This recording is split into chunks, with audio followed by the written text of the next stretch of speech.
It's time for the 420 Radio News, covering the latest headlines in consumer cannabis, medical marijuana, and industrial hemp.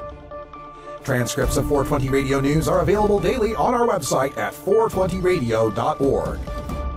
Now, here's Russ Belville with your marijuana headlines in 4 minutes and 20 seconds. This is your 420 Radio News for Wednesday, November 5th, 2014. Legalization goes 3 for 3. Washington, D.C.'s Initiative 71 to legalize the personal possession and cultivation of marijuana crushed all expectations, garnering 69.4% of the vote. Oregon's Measure 91 passed with 55.7% of the vote, making the Pacific Northwest the first legal region in the country and the first shared legalization border in the world. Alaska's Question 2 also passed with 52.1% of the vote, and like Oregon, will legalize the personal possession and cultivation of marijuana, as well as marijuana markets, taxed at $35 an ounce in Oregon and $50 an ounce in Alaska. Medical marijuana gets 2 clear victories, but only 1 win. Our day started out with the good news that the island territory of Guam, where the sun first rises on the United States, passed its medical marijuana proposal 14A with 56.4% of the vote. Florida overwhelmingly voted for its medical marijuana amendment 2. Unfortunately, the Florida constitutional threshold of 60% was just too high a hurdle for the southern state to clear, falling just short at 57.6%. California reduced felonies, but really wants to tax medical marijuana. Proposition 47 in California defelonized many low-level crimes, such as possession of personal amounts of any drug. The proposition passed with 58.2% of the vote. At the city and county level, however, voters were voting to tax medical marijuana and keep or enact dispensary bans and medical grow restrictions. Voters in Blythe rejected a tax, and in Santa Ana they prohibited dispensary bans, and in Shasta County they repealed medical grow restrictions. Otherwise, every other measure on the ballot did not go reformers' way. Colorado legalized, but now cities want to ban pot shops.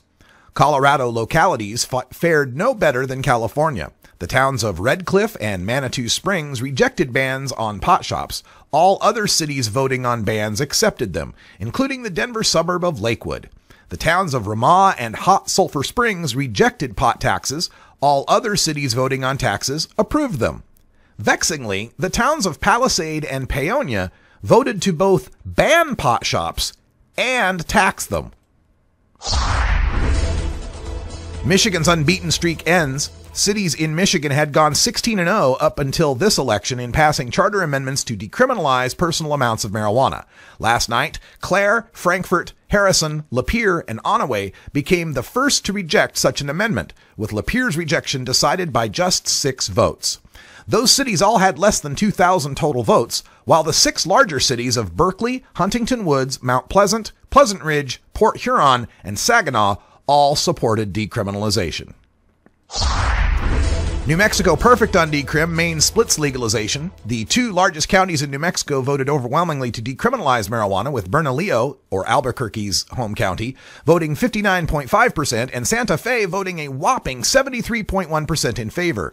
In Maine, South Portland joined neighboring Portland's legalization vote from a year ago, approving legalization of 2.5 ounces by a 52.4% vote, but smaller Lewiston rejected legalization with only 45.1% support.